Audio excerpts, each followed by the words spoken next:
우리가 몸이 아프면 당연하게 이제 삶의 질이 떨어지죠. 근데 특히나 우리 몸의 그 뿌리, 기본이라고 할 수 있는 허리에 문제가 생기면 일상에 여러 가지 지장이 생깁니다. 네. 이제 허리가 아프거나 뭐 이제 꼿꼿하게 좀 서 있거나 할 때 좀 아프다 하는데 아이 깡으로 네. 버텨야지 뭐 네. 이런 분들 있잖아요. 근데 이러다 보면은 정말 디스크로 갈 수가 있기 때문에 이럴 때 추나요법 같은 것들을 통해서 우리 허리의 건강을 지키는 게 매우 중요하다고 합니다. 네, 그래서 오늘은요, 이 허리 통증을 추나요법으로 치료하고 관리하는 법에 대해서 자세하게 좀 살펴보겠습니다. 한의학 박사 최우성 원장 스튜디오에 나와 있습니다. 안녕하세요. 네, 안녕하세요. 어서 오세요. 네네. 저도 허리 아파본 경험이 많이 있거든요. 네. 일단 일상생활 너무 불편한데 맞습니다. 그만큼 우리 몸에서 허리가 중요하다는 얘기겠죠. 네, 맞습니다. 네. 허리는 우리 몸에서 모든 동작들을 할 때 중심축이 되는 역할들을 해주게 되거든요. 네. 내가 걸을 때나 뭐 앉아 있을 때나 뭐 심지어는 우리가 뭐 잠깐 누워서 일어날 때 이때도 허리가 중심축이 되고 상체와 하체의 움직임을 만들어내게 됩니다. 그만큼이나 이제 어떤 모든 운동들에 대해서 중요하다고 볼 수가 있는데요. 구조를 같이 한번 살펴보면서 다시 한번 설명을 드리겠습니다. 네. 자, 지금 보시는 것들이 척추뼈의 구조입니다. 안쪽에 뼈와 뼈가 하나씩 위에서부터 아래까지 쭉 이어져 있고요. 안쪽엔 디스크라는 연골 조직들이 있습니다. 네. 그리고 이 뒤쪽으로는 신경이 이렇게 지나가게 되고 위쪽으로는 상체가 있고요. 그다음에 아래쪽에는 골반과 그다음에 하체가 있겠죠.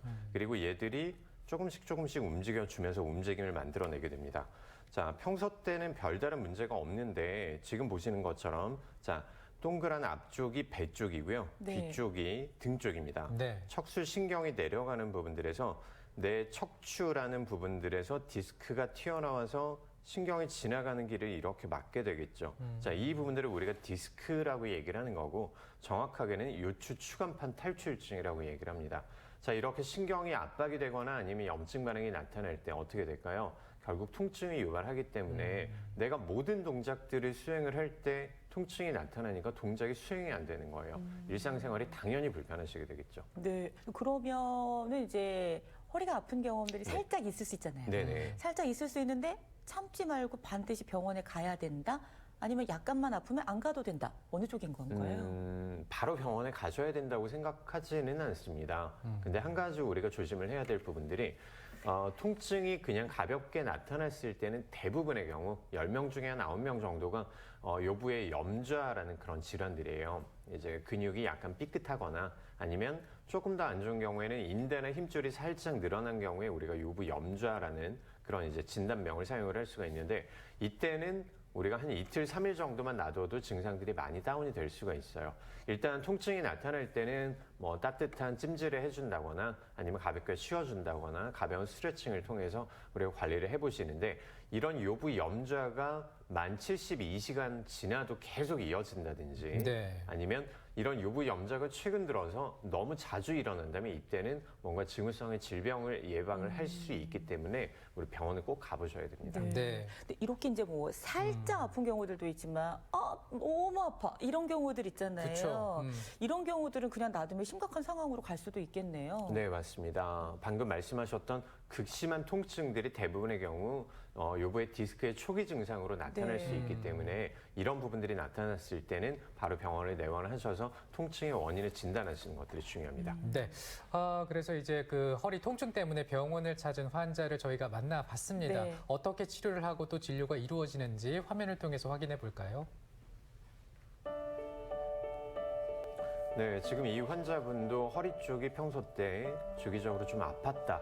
근데 최근 들어서 좀 더 많이 자주 아프다라는 증상으로 병원에 내원해 주셨던 환자분이셨고요. 네, 일단 엑스레이를 찍고 그다음에 환자분과 이런저런 얘기들을 하면서 네. 증상을 청취를 합니다. 네. 자, 지금 보시면 되게 젊은 여성분의 되게 마르셨어요. 되게 날씬하시거든요. 네. 허리 근육이 상당히 얇은 편이었고 근육이 얇은 만큼 어떻게 될까요? 허리에 들어가는 그 기둥이 흔들리게 되겠죠. 근육이 중요하군요. 맞습니다. 허리에 무리가 많이 가겠어요. 맞습니다. 지금은 우리가 추나를 통해서 안쪽에 교정을 하고 있는 장면이고요. 네. 지금 이 환자분은 우측 골반에 교정을 하고 허리가 앞으로 너무 많이 쏠려 있는 이 전형적인 요축 과전만 상태라서 이 부분들을 교정을 해드렸어요. 네. 자, 다리를 들어 올리면서 안쪽의 근육들이 지금 어떤 식으로 증상들이 나타나는지를 보고 있고 마지막으로 운동을 가르쳐드리는 방법이에요. 네. 허리가 앞으로 많이 쏠려 있는 부분들을 손을 잡고 허리 많이 뻐근하신 거 말씀을 하시더라고요. 네. 시청자분들도 이런 분들 계실 겁니다. 오래 서 있을 때 허리가 많이 뻐근하다. 이런 분들이 방금 저런 식으로 운동을 시작을 하게 됩니다. 네. 이 추나요법은 몇 분 정도 시행하게 되나요? 네, 평균적으로 환자분들에 따라서 틀리게 되겠지만 한 5분에서 10분 정도 네. 예상을 하시면 되겠습니다. 네. 지금 침도 놓고요. 네. 어. 우측의 통증이 심하셨던 상태였고 정확하게 이분은 요측 기립근의 과긴장 상태였기 때문에 오른쪽 기립근의 통증을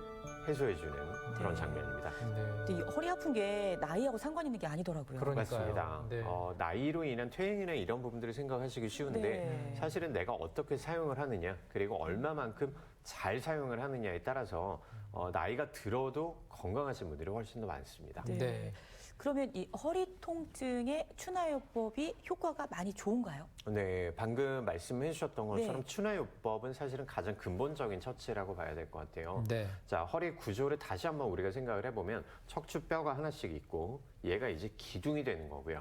그다음에 옆에 근육들이 받쳐주는 구조가 되는 거잖아요.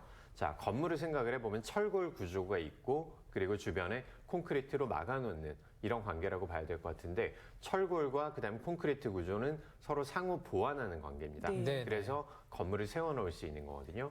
자, 마찬가지로 이런 우리가 근육과 인대와 그다음에 척추라는 이런 구조들이 뭔가 삐뚤어지게 되면서 그때부터 디스크의 초창기가 시작이 되는 거예요. 안쪽으로 한쪽으로 틀어진 상태.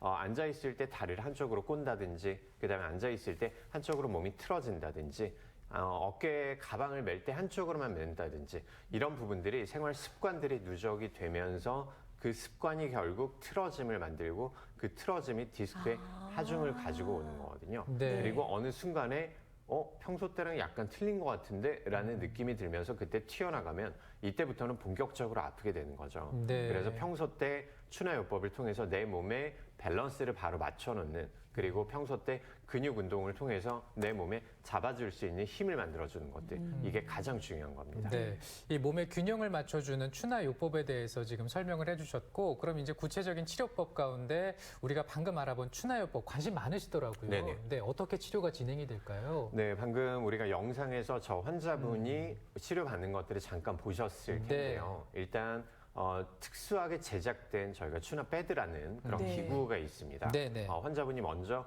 엎드린 상태에서 다리 길이를 재고 그다음에 골반의 변이를 측정을 하는 거예요. 네. 그리고 저희가 이제 환자분들의 몸을 구석구석 살펴보면서 이분은 지금 오른쪽이 좀 더 많이 튀어나왔구나. 골반을 이런 식으로 바로 맞춰야 되겠다.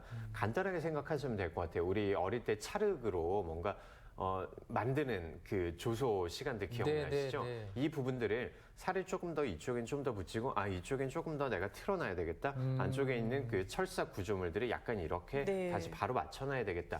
이런 것들을 바로 맞추는 것들이 추나라고 보시면 될 것 같아요. 간단하게. 네. 그리고 검사들이 여러 가지를 하겠죠. 엑스레이를 통해서 우리가 뼈의 구조가 틀어진 부분들을 다시 한번 확인을 할 수가 있는 거고 MRI를 통해서 연부 조직 쪽의 문제도 확인을 할 수가 있습니다. 이런 검사들을 토대로 또 환자분의 신경이 잘 통과할 수 있도록 만들어주는 것들 네. 그다음에 근육의 밸런스를 바로 맞추는 것들 추나요법은 이런 식으로 진행이 됩니다. 네. 그럼 이제 허리 디스크로 만약에 진행이 됐을 때는 치료가 어떻게 이루어지는 건가요? 네, 일단 추나요법을 통해서 허리 디스크가 나타난 부분들의 밸런스를 다시 맞춰주게 돼요. 네. 그리고 신경이 지나가는 부분들이 눌린 것들이 허리 디스크의 가장 큰 문제이기 때문에 1차적인 급성기의 처치는 신경이 지나가는 부분들의 통로를 확보를 해줘야 됩니다. 그래야만 우리 통증이 좀 줄어들 수 있게 되거든요. 자, 이후에는 안쪽에 신경에 손상이 된 부분들은 어떤 치료를 할 수가 있을까요? 우리 잠깐 봤었는데 약침이라고 해서 한약에서 추출한 용액을 환부에다 직접 놓게 되고 네. 그리고 침 치료를 통해서 근육들의 밸런스를 다시 조절을 해줄 수가 있고요. 디스크가 튀어나온 부분들이나 신경이 손상된 부분들은 한약 요법들을 통해서 다시 재생을 촉진시킬 네. 수도 있을 겁니다. 이렇게 복합적인 방법들을 한방에서는 시행을 하고 있습니다. 자, 그렇다면 이제 한방 치료로 허리의 디스크라든가 허리의 통증을 완화시키거나 또 치유한다고 한다면은 네. 기간은 얼마나 걸릴지 혹시 부작용은 없을지 뭐 이런 게 걱정되기도 하고요. 네, 좋은 질문이세요. 일반적인 우리가 염좌나 아니면 가벼운 디스크 같은 경우에는 평균적으로 한 2주에서 길어도 한 4주 정도 안쪽에는 일상생활을 하시는데 거의 무리가 없다라고 봐도 될 것 같습니다. 다만 뭐 재발을 하거나 아니면 수술 후에 한방적으로 오시는 경우들이 되게 많아요. 수술 후에 우리가 통증이 잘 낫지 않거나 아니면 수술 후에 다시 또 디스크가 재발해서 이렇게 뭔가 복합적인 증후군을 가지고 계신 분들은 한 2, 3개월 정도의 네. 처치를 필요로 합니다. 네. 그리고 잠깐 보셨겠지만 결국 사람의 손으로 하는 것들이고 어떠한 구조물들을 크게 우리가 잘라내거나 아니면 뭐 화학약품이나 이런 것들을 사용하는 것들이 아니기 때문에 큰 부작용은 걱정 안 하셔도 되겠습니다. 네. 근데 이제 또 우리가 집에 있다가 갑작스럽게 이게 통증이 발생하면 너무 깜짝 놀라거든요. 네, 맞습니다. 이럴 때는 좀 어떻게 대처하는 게 좋을까요? 일단 가장 의학적으로 추천드리는 부분들은 환자분들이 내가 허리가 조금 안 좋은 것 같은데라는 생각이 들 때 허리가 약간 근육이 뭉쳤나 보다라는 생각으로 스트레칭부터 먼저 하시는 경우들이 많아요. 네. 근데 뭔가 구조적인 문제가 있을 때는 스트레칭이 오히려 안쪽에 있는 구조물들의 손상을 더 가속화시킬 가능성들이 있거든요. 그래요? 일단 먼저 쉬는 것들이 가장 중요합니다. 쉰다. 네, 그리고 내가 어떤 동작을 하다가 순간적으로 삐끗했다라는 생각이 들 때는 얼음찜질을 먼저 한번 해보시기를 추천해 드리고요. 그다음에 내가 크게 다칠 만한 행동을 한 적이 없었는데 점점 허리가 뻣뻣해지면서 통증이 나타나고 다리 쪽이 저린 느낌이 나타난다라고 생각이 될 때 이때는 오히려 따뜻한 찜질을 해주시는 거예요. 이 두 가지를 추천해 드립니다. 냉찜질이 필요할 때가 있고 온찜질이 네, 필요할 때가 맞습니다. 있다는 거. 이거 구분해야겠습니다. 그러면 평소에 우리가 생활 습관이라든가 운동 어떻게 하면 허리 건강에 도움이 되는지 네. 좀 부탁드리겠습니다. 병원에 가면 항상 똑같은 말씀 드리죠. 평소 때 허리 쪽에 너무 무리하지 마시고 적절한 운동을 하십시오라고 이런 똑같은 말씀들을 하시는데 사실 이게 가장 근본적인 처치이기는 해요. 하지만 우리가 아무리 좀 시간을 많이 낸다고 해도 다들 바쁘시잖아요. 그래서 제가 추천드리고 싶은 방법들은 허리에 디스크에 문제가 되는 자세들은 한 자세로 우리가 오래 있는 것들이 가장 좋지 않습니다. 앉아 있는 자세들이 우리가 1시간 이상 지속이 되거나 네. 아니면 꼿꼿하게 서 있는 자세들이 1시간 이상 지속이 될 때 이때는 가볍게 중간중간 쉬는 시간들을 가져줘야 되는 거예요. 우리가 어떤 특정의 동작들을 할 때 앉아 있는 것들이라든지 서 있는 것들이라든지 결국 허리 쪽에는 근육 운동을 계속 해주는 거예요. 허리 뒤쪽에서 척추를 잡아주는 척추 기립근이라는 근육들이 지속적으로 1시간 동안 운동을 하게 되기 때문에 간단하게 우리 한번 생각을 해볼게요. 앞으로 나란히를 하거나 아니면 어떤 특정의 동작을 할 때 우리가 오래되면 어떻게 될까요? 근육에 힘이 빠지게 되고 네. 근육에 통증이 나타나게 되겠죠. 이때 10분 정도 잠깐 쉬는 시간을 꼭 가져주셔야 돼요. 그래서 어떤 특정 동작을 했을 때 저희는 50분, 5분이란 티칭을 얘기를 하는데 50분 앉아있으면 우리가 5분 정도만 살짝 스트레칭을 해줍시다. 아니면 하다못해 화장실 한번 갔다 오세요. 네. 이런 식으로 말씀을 자세를 드리거든요. 풀어줘야 되는군요. 네, 네. 그래서 어떤 특정 자세를 1시간 이상 하지는 말자. 이 부분들을 꼭 네. 명심하시기 바랍니다. 네. 저희도 이제 방송 끝나고 좀 저희 이렇게 자세를- 꼿꼿하게 네, 앉아 네, 있잖아요. 근데 그렇습니다. 가끔씩 이렇게 좀 이렇게 네, 필요할 그렇습니다. 것 자, 오늘 한의학 박사 최우성 원장과 함께 허리 통증 추나요법으로 어떻게 진료하면 네. 좋을지에 대해서 살펴봤습니다. 원장님 고맙습니다. 아유, 소중한 정보 감사합니다. 고맙습니다. 네. 한국관광공사에서요, 지자체 추천 안심 관광지를 선정해서 발표했는데 우리 지역은 17곳이 선정이 됐다고 하네요. 네, 청남대, 또 중앙탑, 향수 옥천길, 송호 관광지 등인데요. 네. 더 알고 싶다 하시는 분들께서는 한국관광공사 홈페이지 대한민국 구석구석 내에 특집관에서 확인하실 수가 있습니다. 네. 안심 관광지를 살펴보시고 네. 가보시면서 뭐 주말과 휴일에 힐링을 해보셔도 정말 좋겠습니다. 그렇습니다. 저희는 또 내일 이 시간에 기분 좋게 인사드리겠습니다. 고맙습니다.